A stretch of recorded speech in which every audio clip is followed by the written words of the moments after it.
Le Pen va-t-elle être inéligible pour 2027 ? On va en parler avec Philippe Guibert, chroniqueur politique, et Georges Fenech, ancien juge d'instruction, qui sont donc dans ce studio ce soir. Messieurs, d'abord, si vous le permettez, on va peut-être écouter les mots de Marine Le Pen, qui s'est exprimée il y a quelques minutes à la télévision. Elle parle de peine de mort politique. Georges, on va vous entendre après. Ce réquisitoire est révoltant, profondément outrancier. Il réclame des condamnations qui sont sans commune mesure avec le moindre réquisitoire de même type, allant jusqu'à demander la peine de mort politique avec exécution provisoire contre moi. Dans un dossier dont je vous dis que nous sommes innocents des faits qui nous sont reprochés. Ce sentiment de révolte, des millions de Français le ressentent avec moi, et même au-delà de mon propre camp politique, puisque l'indignation qu'a suscité ce réquisitoire a traversé en quelque sorte toute la classe politique. Georges Fenech, peut-être je vais me tourner vers vous. Oui. Ancien juge d'instruction, je le répète tous les week-ends sur Europe 1. Marine Le Pen parle de procès politique. Certains s'interrogent. Il n'y a pas que Marine Le Pen. Est-ce que le réquisitoire du parquet a été particulièrement sévère ? Il n'est pas extrêmement sévère, puisque je rappelle que le montant des peines encourues par Madame Le Pen, c'était 10 ans d'emprisonnement et 10 ans d'inéligibilité. Le parquet a requis la moitié du maximum. Bon. Pour autant, ce que je trouve particulièrement sévère, c'est évidemment ces 2 ans fermes d'emprisonnement. On n'a pas tellement l'habitude de le voir, hein. Même dans l'affaire Cahuzac, où il y avait eu de l'enrichissement personnel, ça s'était traduit effectivement par un bracelet électronique. Mais l'exécution provisoire, moi, me gêne un peu. Voyez-vous, parce que on ne laisse pas courir le procès pénal jusqu'à son terme, c'est-à-dire jusqu'au 2e degré de juridiction, qui est un droit inhérent dans toute législation démocratique. On peut faire appel à la décision. Là, l'exécution provisoire, ça vide de son intérêt, je dirais, de son efficacité, un appel. Mais à la décharge des juges, si vous le permettez, et Dieu sait si je suis critique contre la magistrature, vous le savez. Oui, c'est vrai. Les juges, qu'est-ce qu'ils font là ? Ils appliquent les textes voilà. qu'ont voulu les politiques. J'y étais à l'époque, je me souviens très bien, à l'Assemblée nationale. Il fallait laver plus blanc que blanc. Après l'affaire Cahuzac, notamment, on a créé le PNF, on a créé la Haute Autorité de la Transparence de la République. En 2016, ça avait été la loi Sapin 2, où on a rendu quasiment automatique la peine d'inéligibilité. Maintenant, il faut que le juge rende une ordonnance spécialement motivée pour dire pourquoi il n'applique pas la peine d'inéligibilité. Donc, si vous voulez, on a donné aux magistrats vraiment tous les éléments pour le bâton pour se faire battre, en quelque sorte. Donc, il y a des injonctions contradictoires. On demande aux juges d'appliquer avec la plus grande sévérité dès lors qu'il y a un détournement de fonds publics ou de la corruption. Et quand ils le font, toute la classe politique s'en émeut ou alors se tait, ils sont tétanisés. Et c'est le résultat de ce qu'a voulu la classe politique. Moi, je dis à la décharge des juges. Hein. Avec, pour compléter ce que dit Georges, que je partage tout à fait, avec le fait que le RN, sur cette loi Sapin de 2016, s'est abstenu. Ils n'ont même pas voté contre. Et donc, si vous voulez, Marine Le Pen a, semble-t-il, j'attends le jugement quand même, a, semble-t-il, même mis en place un système, en réalité, d'emploi fictif pour financer son parti politique. Moi, je dis pas ça. Hein. Je me prononce pas sur le fond. Alors moi, je me prononce en mettant la réserve que le jugement confirmera ou infirmera. La justice tranchera, évidemment. Exactement. Mais le cœur du sujet est quand même là. Le cœur du sujet, c'est l'exécution provisoire. Ce système a été mis en place pendant plusieurs années, pendant une douzaine d'années, sur des montants d'argent qui sont très importants, beaucoup plus importants que pour le MoDem, qui a été l'objet d'une enquête et d'un jugement similaire. Et donc, le procureur ou la procureure ont effectivement appliqué la loi avec la réserve que tu viens de dire, Georges, que je partage complètement, qui est que l'exécution immédiate, appelée provisoire, de l'inéligibilité, enlève tout sens.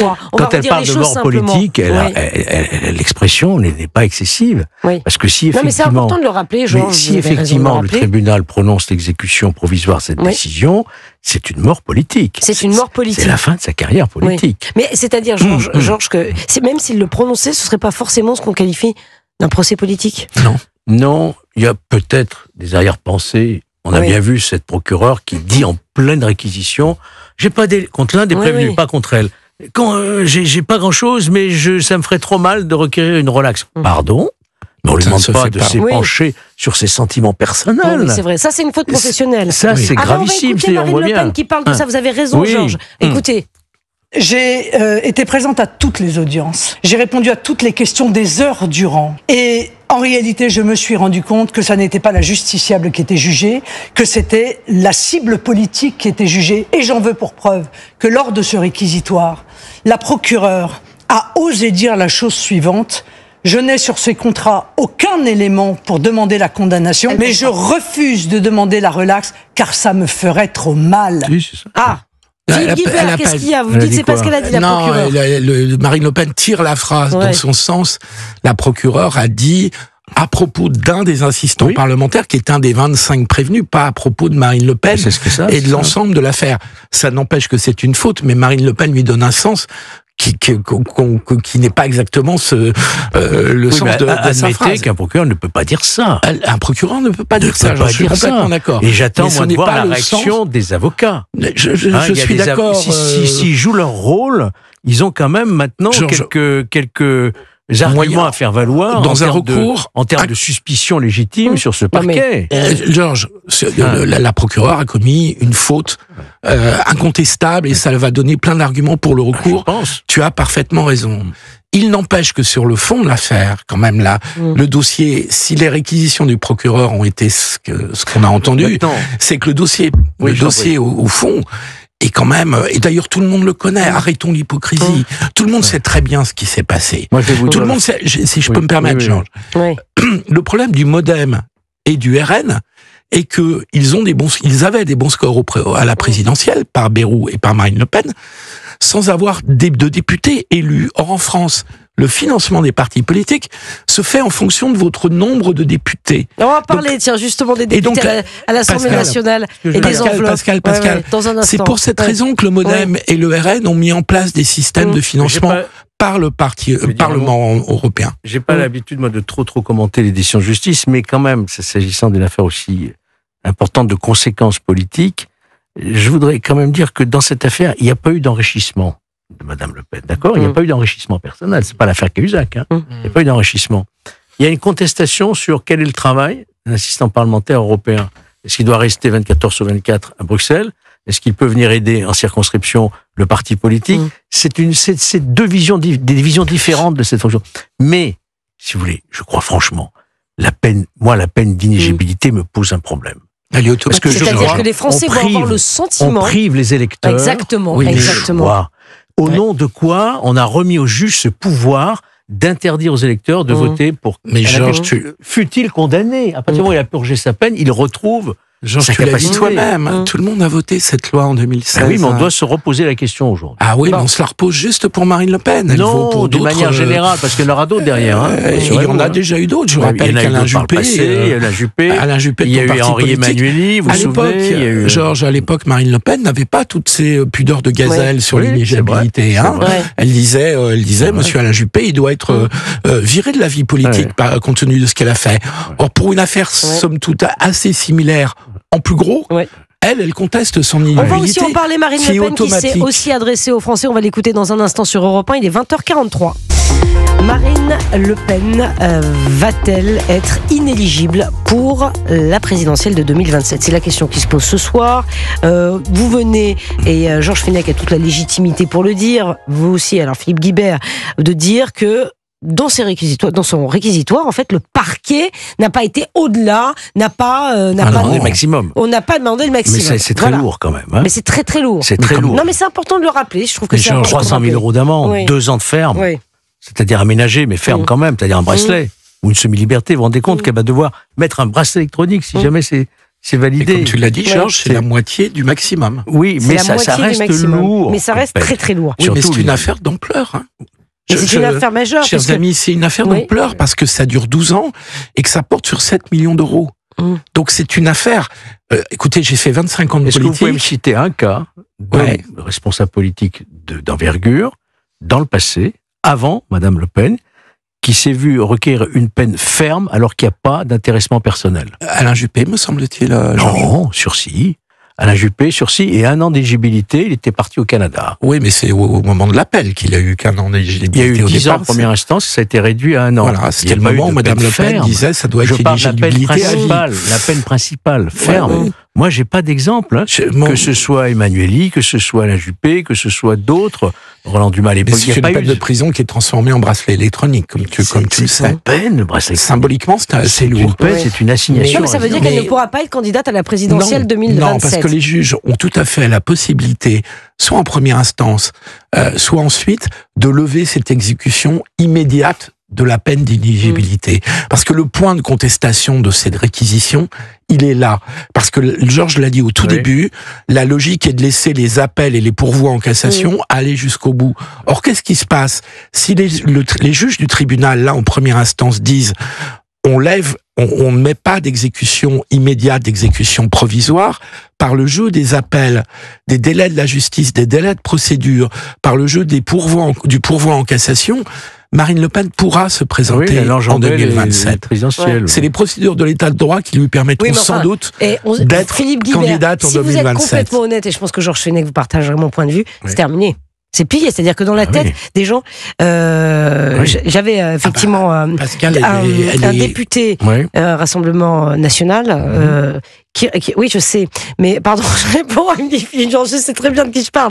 Jean-Philippe Tanguy, c'était pas qui racontait qu'effectivement, même sur le terrain, les gens, les électeurs demandaient, mais c'est-à-dire, elle a triché. C'est-à-dire que même si vous n'êtes pas jugé, effectivement, il y a du feu. Oui, Georges.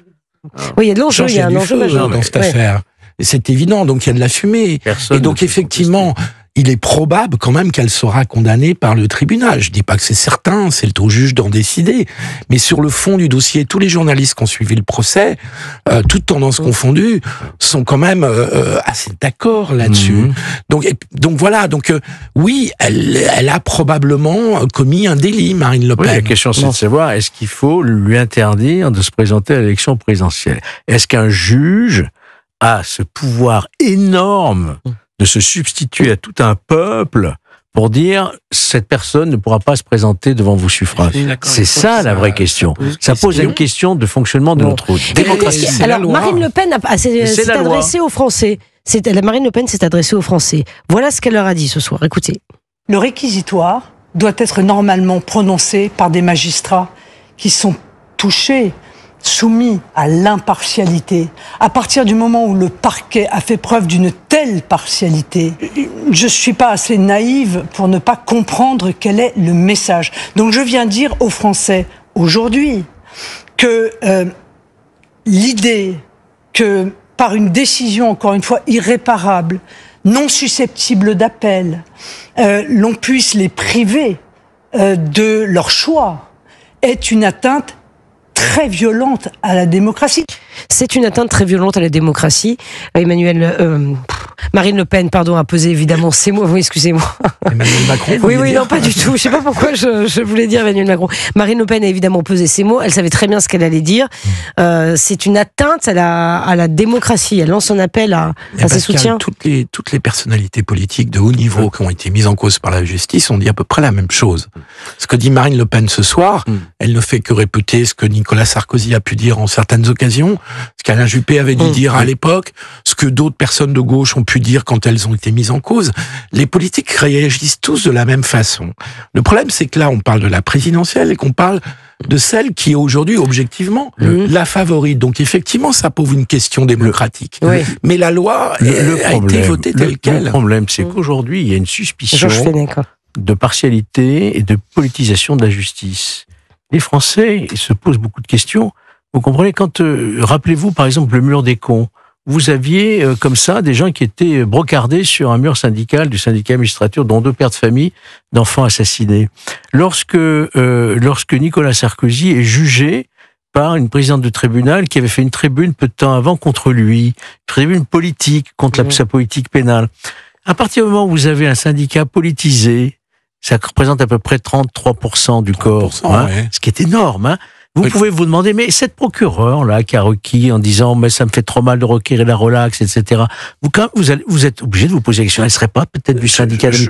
Donc on a une magistrature aujourd'hui qui n'est plus au-dessus de tout soupçon, vous comprenez? Oui, il va falloir y remédier à ça. Georges, un procureur peut être syndiqué? C'est juste une question. Bien sûr.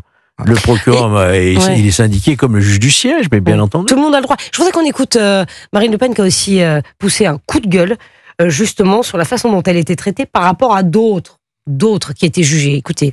Dans l'état de droit, il y a ce qu'on appelle le double degré de juridiction. Les criminels, les violeurs, ont le droit de faire appel, même eux.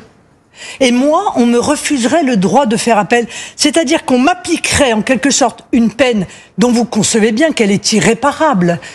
Elle est irréparable, sans que les juridictions d'appel, voire même la cassation, c'est-à-dire une décision définitive, puissent intervenir. Monsieur l'ancien juge d'instruction, que dites-vous? Elle a raison.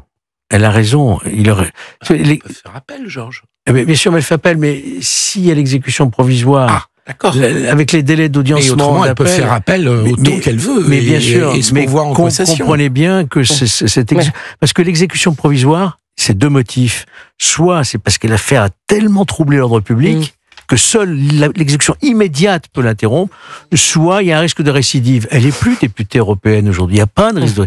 Donc je crois que cette exécution provisoire, elle est vraiment sur le plan de l'argumentaire juridique très fragile. Très contestable. Ouais. Très contestable. Mais, au juge du tribunal de ne pas... On verra ce que dira le tribunal. Oui, on verra ce que dira le tribunal. Le plus important, c'est ce que dira le tribunal. Georges, oui, vous avez raison, c'est vrai, effectivement. C'est au mois de février, il me semble, dans ces eaux-là. Mais ça va laisser des traces de toute manière, ça c'est certain. Ça va laisser des traces et c'est sûr que c'était prévisible depuis longtemps quand même. Bien sûr. Moi je suis étonné qu'on soit aussi surpris. Elle dit que c'est une peine de mort politique, mais elle n'est pas morte politiquement encore. Non, bien sûr. Quand on voit par exemple aux États-Unis, Trump, il était 36 fois mort, et il vient d'être élu. Oui, c'est vrai. Attention. Non, mais Georges Fenech a raison de rappeler ça, effectivement. Bon, après, les États-Unis sont les États-Unis. Voilà, et puis c'est pas le même personnage. C'est pas le même personnage, je m'en félicite. On n'est jamais mort, paraît-il, en politique. On n'est jamais mort en politique. Mais moi, je suis surpris qu'on soit à ce point surpris. Parce que cette affaire est connue depuis longtemps. D'ailleurs, elle remonte c'est une période qui va de 2012 à 2016, enfin même un peu avant. L'enquête a été extrêmement longue. Vous vous rendez compte? 7 ans, 8 ans d'instruction. Et donc le procès intervient au bout de très nombreuses années. Tout ça est très, très largement prévisible. Eh bien, nous aurons certainement l'occasion d'en reparler. En tout cas, voilà Marine Le Pen qui s'est exprimée tout à l'heure, il y a une demi-heure maintenant, qui a dit ce qu'elle avait à dire. Merci beaucoup, Georges Fenech, Philippe Guibert, d'avoir été dans ce studio. C'est toujours un plaisir de vous avoir.